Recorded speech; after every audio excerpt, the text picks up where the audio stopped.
computer and making sure we're rolling. I think we're recording. 1 second. Let me make sure we're recording. Can anyone confirm that you see me recording? It should appear on everyone's machine. Yeah, I see a little glowing red dot that says okay, recording. that means I'm recording. Excellent. Thank you for validating. Good morning, good afternoon, good evening, everyone. Thanks for joining. This is Large Scale Scrum meetup of New York City, the largest, the fastest growing, and hopefully the role model to others.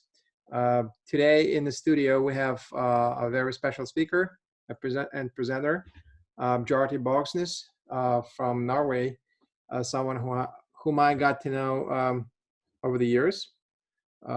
Without too much upsell, I can tell you that Bjarte has the longest international career, both in finance and HR, that is relevant to Agile space, as far as I know. He is the pioneer of Beyond Budgeting movement and has been heading up the implementation of Beyond Budgeting at Equinor, formerly known as Statoil, in Scandinavia's one of the largest oil companies. Bjarte has also led a similar initiative in Borealis in the mid-90s. That's one of the companies that inspired the Beyond Budgeting model. For those of you that may not know, his book, Beyond Budgeting, is a huge success. It's an eye-opener for many. And on the meetup page itself, I actually have the link to my own site where I actually took the time a few years back to summarize some of the hottest and some of the most important points that Bjarte has made in his book. Okay. Before I pass it on to Bjarte, I'm going to say something very interesting, maybe even peculiar to many of you. A few days ago, I had an exchange on my personal Slack channel with one of the attendees. And the question was, who do I invite to speak at Large Scale Scrum Meetup? Is it just anyone or someone with specific relevance to the subject matter? And that was actually a question if HR and budgeting has anything to do with less. And that was, almost it was like a facetious question. And when you invite those guys, I mean, why can't we speak about programs and projects and et cetera? I said, well, it's an interesting question because there was 600 plus large-scale Scrum experiments that have been documented throughout more than a decade. We have a huge emphasis. We make a huge emphasis on HR and budgeting aspects of organizational dynamics. So having this kind of person of this kind of caliber to speak at our meetup on this subject, it's a huge win because this isn't irrelevant. This is very much relevant. This is not a trivial topic for less. With that being said, I'm going to pass this on to Bjarte, and he's going to pace his presentation. I will be advancing slides. I kindly ask everyone to stay on mute. If you have any questions that are super pressing, put them in the chat room, and it's at Bjarte's discretion when and if he's going to get to the questions. And if we need to expand the session to maybe make it a little longer, we will do that. Or maybe we'll have a version 2, phase 2, okay? With that being said, I'm gonna pass it on to Bjarte. It's you. Thank you, Gene, and hello, everybody, and thank you for joining this meetup. It's quite a relevant time to have this session because the world is now full of dead 2020 budgets. I don't think anybody had foreseen this coming. As you heard, I'm a finance guy, but I have a confession to make. My first management job back in 1984 in Equinor, called Statoil back then, was actually head of the corporate budget department. So I've done a lot of stupid things in my life. So have the CEO of Equinor, because he was my manager at the time. But we have both learned. But it helps to have been there and done that because I know what I'm talking about. But I also have to say that my 4 years in HR, heading up HR in Borealis, was a big wake-up call for the leadership side of Beyond Budgeting, which I will come back to. Next, Gene, please. Yep. So what I'd like to share with you today is is first the case for change. What's the problem? I mean, you guys know that there are problems, but when it comes to traditional management, these problems are deeper and more systemic than we sometimes think. So I want to spend a little bit of time on that. Then we're going to move to beyond budgeting. Beyond budgeting is actually a somewhat misleading name, because the purpose is not necessarily to get rid of budgets. The purpose is to create organizations which are more adaptive, more flexible, more human, more agile. And in order to do that, we need to change traditional management. And what we find at the core of traditional management is not just the budgeting process, but the budgeting mindset. So that's where the name is coming from. But every time I say beyond budgeting, I want you to think business agility, because this is what this is about, business agility. So I'll talk about the beyond budgeting model, a few cases before we move to the main case of today, which is Equinor. And our model, which we call ambition to action, we started out in 2005. So we've been running for 15 years. And we have no discussions going back. My beyond budgeting journey started 10 years earlier, 1995, when we got the opportunity to kick out the budget in a company called Borealis. There is one word that keeps coming up when I'm talking about beyond budgeting, and that is the word control. And the setting, next slide please. The setting, Gene, next slide please. Yep. The setting is the fear of losing control. And the interesting thing is that when I ask people what they are so afraid of losing, many struggle defining this word control after they have mentioned cost control. So I went to Oxford Dictionary, and it tells us that it's about the power to influence or direct people's behavior or the course of events. And in business terms, that means controlling people and controlling the future. And here you find the two beliefs that underpins almost everything in traditional management. Number one, people can't be trusted. Number two, the future is predictable. And we are challenging both those beliefs in beyond budgeting, because it's nothing of a grand illusion. When it comes to people, well, of course you can manage people, but if people are managed in stupid ways, they find their way around in order to get the job done. And when it comes to the future, the only thing we know is that we don't know. And again, what is happening now is a great example of just that. There are wise people out there agreeing with what I'm saying now. Next, please. Good old Peter Drucker, most of what we call management is about making it difficult for people to do their job. And I fully agree. Sometimes the problem is that we manage too much. When it comes to the future, next slide, there was a guy called Russell Eckhoff, and he compared a lot of the corporate planning he saw in organizations with the ritual rain dance. It has no effect on the weather, but those who engage in it think it does. And I understand what he's talking about. I have done a lot of dancing in my life. I don't think it really improved the performance of the organization. It is, I mean, I talked about beyond budgeting, a bit misleading as a name, but it is after all called beyond budgeting. It has something to do with budgets and also budget problems. And this is my list of budget problems. It's a very time-consuming process. Assumptions quickly outdated. Again, I don't think anybody had any corona assumptions in the 2020 budget. It can stimulate unethical behaviors, the lowballing, the gaming, the internal negotiations, all the things that we don't want to see in our organizations. It can create these illusions of control that we just talked about. I mean, if you don't have control, it's better to acknowledge that you don't have control and act accordingly than to think that you have control and act accordingly. Budgeting often leads or forces us to make decisions too early. We have to make these decisions in the fall of the year before. And in big organizations, too many of these decisions are taken too high up. It doesn't always improve the quality of decisions. It can prevent us from doing stuff we should have done, but we can't because it's not in the budget, but also the other way around.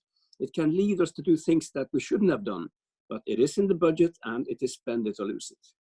And finally, to define good performance as hitting the budget numbers is a very narrow, mechanical, and sometimes a completely outdated language for that important question: what is good performance in organizations?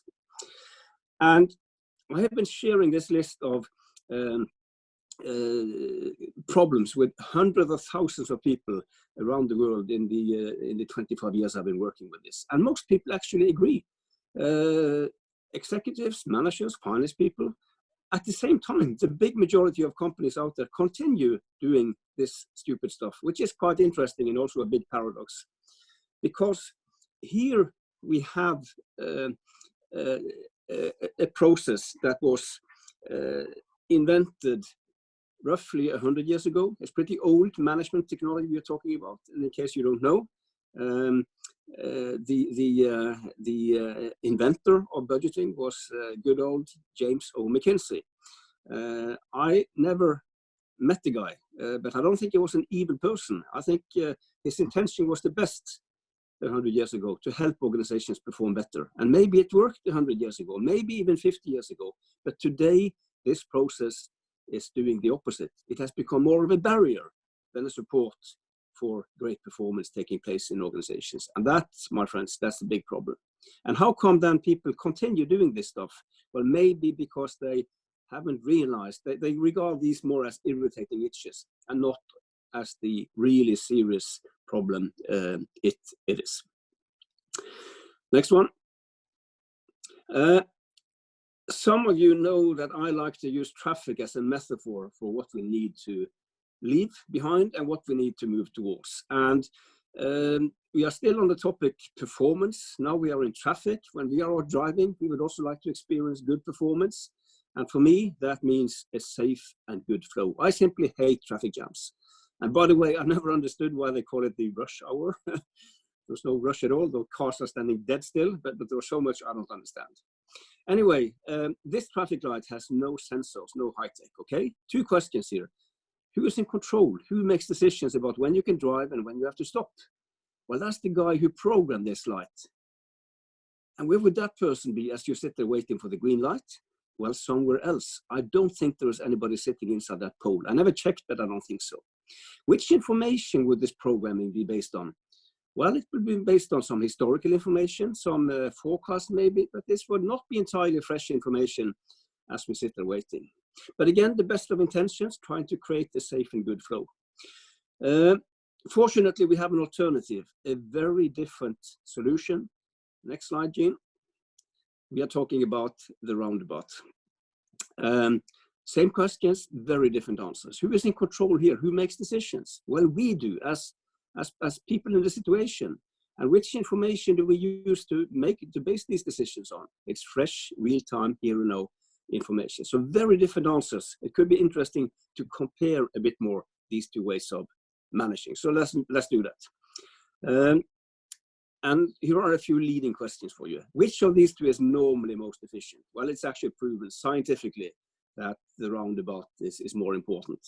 I think your 4-way stop kind of falls in between here, but when it comes to efficiency, but the roundabout is most efficient. And which is most difficult to drive in? Which takes most competence? Well, of course, it's the roundabout. And going back to our organizations, you all know that the stuff we need to leave behind is much easier for everybody involved compared to the stuff that we need to leave to move towards. Last question here. Is it relevant to talk about values in this setting? Jean, back. Is it relevant to talk about values here? In Equinor, we talk a lot about values-based management. That's very important for us. I'll give you an example of what that means for us a little bit later. And the opposite of values-based management, we can maybe call rules-based management, a bit simplified. And the traffic light is a good example of rules-based management. Red is stop and green is drive. We can always discuss the one in the middle. But beyond that, very simple rules-based management.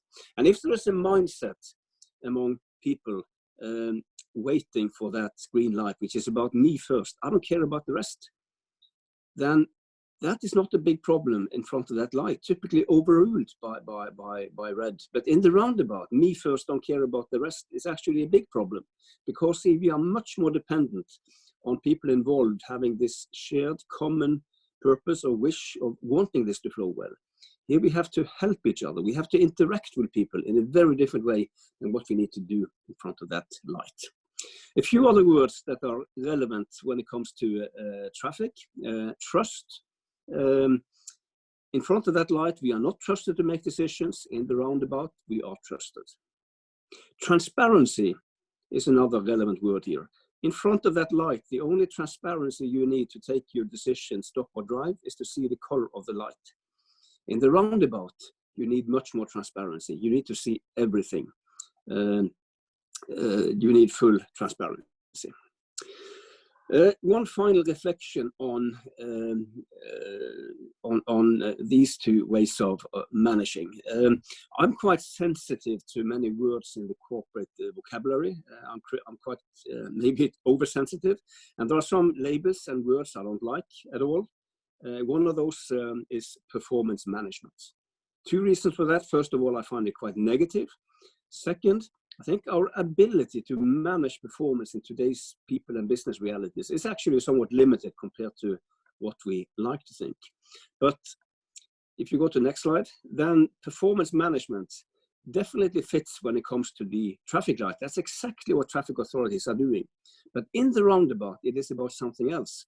It is about creating conditions for great performance to take place. It is about enabling performance, not managing performance.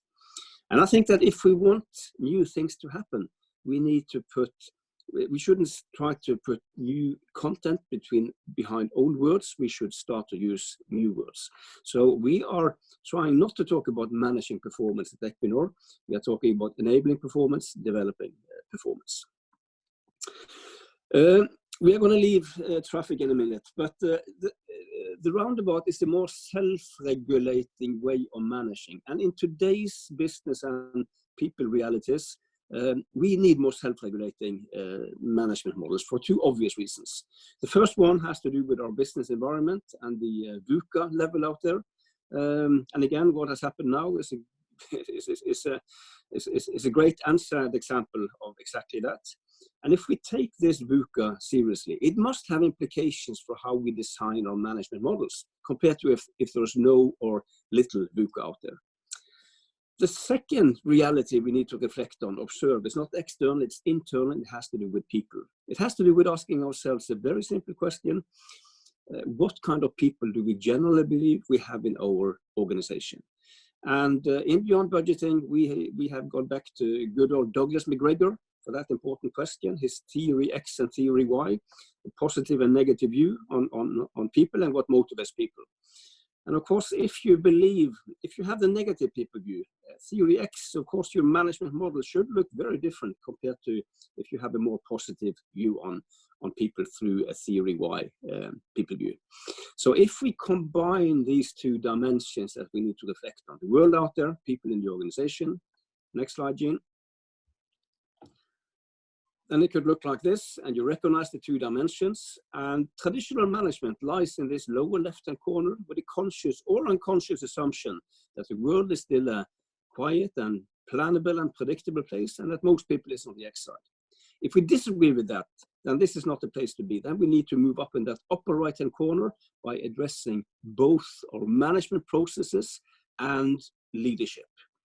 And what we need to leave behind traditional management is something that's very rigid, detailed, annual, very rules-based. There's a lot of micromanagement, centralized command and control.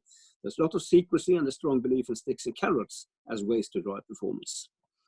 So to get out of that, again, we need to address both dimensions, leadership, management processes. On the leadership side, we need to be more, not just more values-based, but also more purpose-based. We need more autonomy. In this VUCA world, there isn't always time to run 9 floors up to get that decision, because then it can be too late.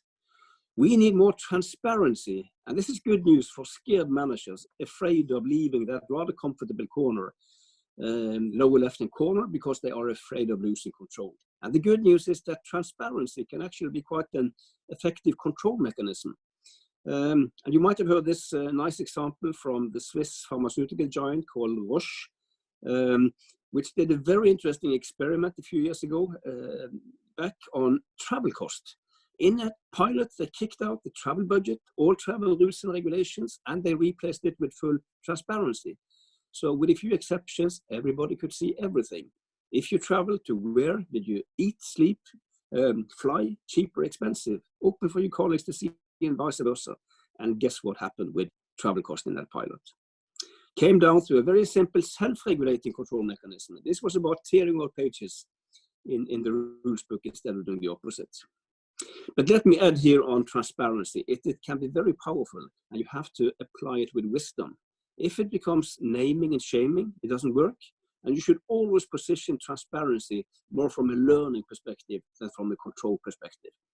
You get the control effect kind of indirectly in any case.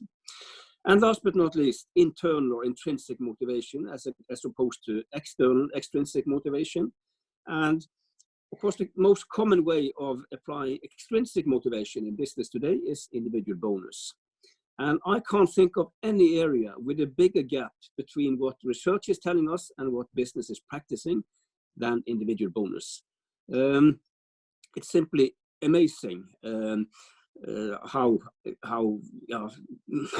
that we are in the situation that we are in today. I have to admit, I am on an individual bonus system myself. I do enjoy the money, but if somebody thinks that is what motivates me, they have not done their homework. At Equinor, we have always tried to be a people-oriented, values-based company. Our challenge was that as we were growing, we were adding on more and more management processes that had a different message. But it doesn't help to have these theory Y leadership visions if you have theory X management processes. So our journey has been, which I will come back to, has been about two things. First, about trying to change our management processes to better reflect our view on people, because we actually believe that most people is on the X side. Not necessarily everybody. Of course, we have a few that we maybe should give an X label, but those belong to a small minority, and you cannot let the minority drive your design of management models. If you believe that most people is on the Y side, that people you must drive your design. The second thing we've tried to do is to make our management processes more VUCA-robust. And here are some examples of what this means in practice. Typically, you have to do something with the traditional detailed annual budget. It represents so much of what we find in that lower left-hand corner. More specifically, we need to think more relative where it makes sense. And if we compare with sports here, soccer, which I'm a big fan of, I've yet to hear a soccer team saying that our ambition for next season is to score 39 goals and get 42 points. Those are budget goals. They think in relative terms. It's all about how are you doing versus peers versus competition. We need more dynamics into these processes. Why on earth shall everything we do here circulate around the fiscal year of January to December? That is very often a completely artificial construct from a pure business point of view. So we need more business-driven, more event-driven processes and less calendar-driven. And last but not least, we need a more intelligent language when we shall evaluate performance than to compare two numbers, actual cost or actual versus budget, and then conclude. And this, my friends, as you can see, this is what Beyond Budgeting is about. Addressing both leadership and management processes in order to make us more adaptive and more human. And I hope you can see the similarities with Agile here. And actually, our movements came about roughly at the same time. No contact at the time. Today, that is fortunately behind us. So again, read this as business agility. There's a lot of organizations on this journey today in some form or shape. So if you go to the next one, and I could have spent the rest of the day talking about fantastic management innovation. We don't have the time, so I'm going to limit myself to two quick examples here. You see a number of familiar companies here, but maybe you don't know these two stories. Let's start in Norway. There's a company on the left-hand side here, upper left-hand side corner, called Myles, Norwegian IT software company. Myles have no budgets, no targets, just a lot of great performance. They are very thin on traditional processes, but they have one process they put a lot of effort into, and that is recruitment. They have a very simple philosophy. If we get it right at recruitment, the rest follows. So when Myles recruit, they never take less than 10 references. And when management interviews, the whole interview is about the candidate's values and beliefs and attitudes. They don't talk IT at all. They leave that to skilled people already on board. They can check for the IT competence. And if they say no, it's a no. They have a veto right. Doesn't matter what management is saying. If you work for Myles, you can buy whatever PC you want, as expensive as you want, replace it as often as you want. There's no PC budgets. You can attend whatever course, conference, seminar you want, as often as you want, wherever in the world. There's no travel budgets, there's no training budgets. But it's not an anarchy. They have a very simple control mechanism. When you have returned from that training, when you have bought that PC, you need to post on the intranet what you have done and the cost of it. So transparency is their only control mechanism. But the pioneer here, the veteran, is a bank, which you find in the middle. On the top here is a Swedish bank called Handelsbanken, 850 branches in many European countries. It was long the fastest growing bank in the UK. No budgets, no targets, no individual bonus, just a lot of great performance. And these guys have been doing this for a long time. They started out in 1970. So we have a nice long period to look back at to see, does this stuff really work? Because if it doesn't, we shouldn't do it. And let's look at performance in this company. Handelsbanken has been performing better than the average of its competitors every single year since 1972. It's among the most cost-effective universal banks in Europe. And the bank has never needed any bailout from the authorities because they messed it up. I can think of a number of other prestigious banks that at some point in time needed help because they did stupid things. This bank, never. It's an amazing story, which you can read more about in my book. A lot of transparency, a lot of autonomy, and thinking radically different than what most banks typically do. Handelsbanken and some other banks inspired what became known as beyond budgeting in the late 90s. And on the next slide, I'd like to share with you the beyond budgeting principles before we are going to move to Equinor afterwards. So, next slide. So, this is beyond budgeting. It's all about enabling business agility.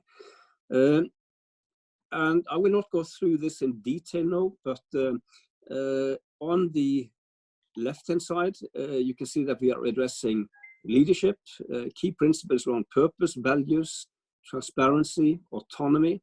I'm not sure if we are very unique in having these views on leadership. I think there's a lot of many other communities out there, including the Agile community, which would kind of subscribe to many of the same words here. But very often what we find is that there might be, there are many leadership communities which kind of have a great view on leadership, but they kind of ignore the management processes needed to make this come alive. And likewise, there's a lot of great stuff on management out there, different management models. But very often, these guys have not reflected on what kind of leadership is needed to underpin this. So for us, the combination of the two is key here.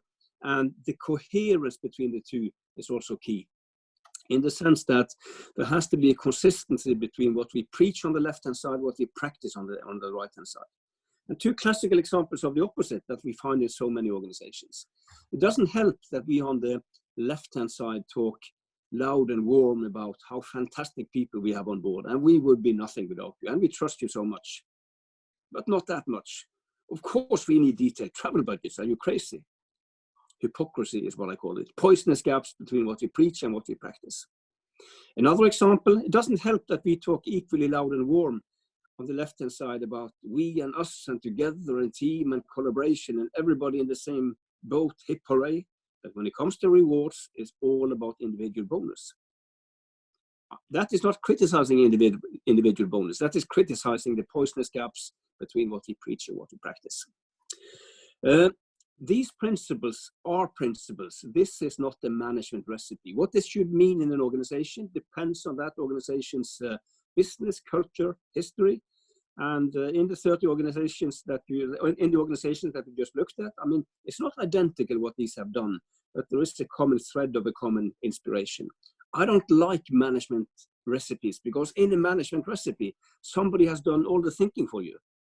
Your only job is to read the books, hire the consultants, tick the boxes. I find that a bit boring. So here you have to think for yourself what this should mean.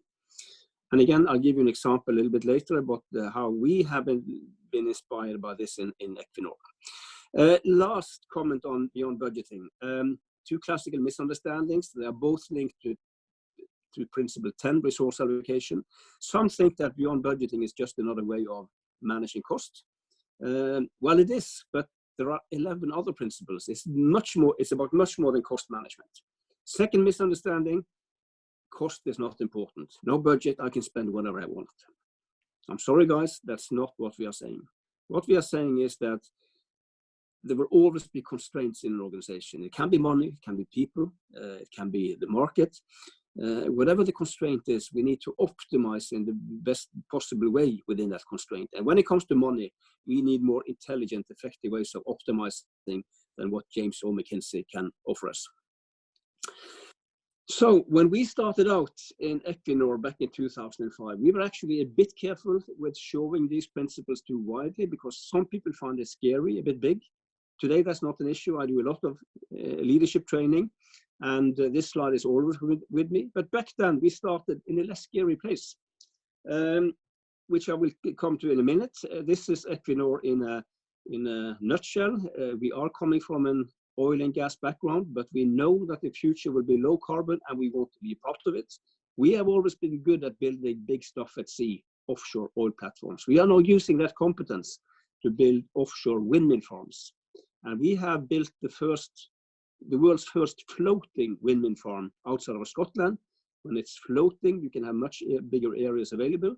And we actually have a huge project just outside of New York that will supply a lot of New York homes with renewable energy. And a few months ago, we made a huge decision. We will build the world's biggest offshore windmill farm outside in UK waters. It will supply 4.5 million UK homes with green energy. Okay, so where did we start out? We asked ourselves a very simple question. Why do we budget? And when people ask themselves that question, they often end up with, or they typically end up with the three different reasons that you see on the left-hand side of this slide. We use budgets to set targets, financial targets, sales targets, production targets. At the same time, these budgets shall be a kind of forecast of what next year could look like in terms of cash flows, financial capacity. And last but not least, budgeting is a resource allocation mechanism, handing out bags of money to the organization. And it might seem very efficient to do these things in one process and in one set of numbers, but that's also the problem. And let me give you an example. Let's assume that we are moving into a budget process. We want to understand what cash flows could look like for next year. So we ask salespeople, what's your best number for next year? But everybody knows that the sales number I'm sending upstairs will come back to me as a sales target for next year. And there might be a sales bonus linked to hitting that sales target. And we know that then something typically happens to the level of those numbers sent upstairs. It will fall. Then we ask the same people about the cost side. So how much money, what's your best number for next year on the cost side or investments? But everybody recall what happened last year when those numbers were cut with 30%. That might also impact the level of numbers sent upstairs when people start to sandbag. And this is a problem, not just because this destroys the quality of numbers, but also because it stimulates a behavior that is borderline unethical. That's maybe an even bigger problem. Fortunately, as you can see, there is a very simple solution here. We can still do the three things, the three purposes, but in three different processes because these are different things. A target is an aspiration, it's what we want to happen, while a forecast is an expectation. It's what we think will happen, whether we like what we see or not. And resource allocation is about optimizing scarce resources